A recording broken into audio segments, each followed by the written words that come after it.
Уважаемый доктор Андрей Дмитриевич Король, ректор Белорусского государственного университета, уважаемые преподаватели, дорогие студенты, разрешите мне поздравить вас со 100-летним юбилеем Белорусского государственного университета, первого и главного университета страны. Для меня большая честь, что я выпускник вашего университета.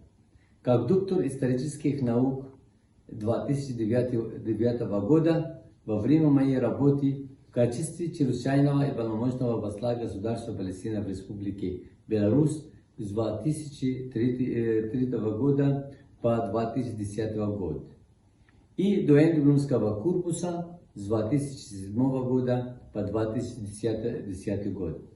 Пользуясь случаем, хотелось бы поблагодарить моего научного руководителя, профессора Кошелова Владимира Сергеевича. Искренне желаю всем вам крепкого здоровья и успехов, а вашему университету высокого статуса и престижа, и чтобы ваш университет выпустили еще много хороших специалистов.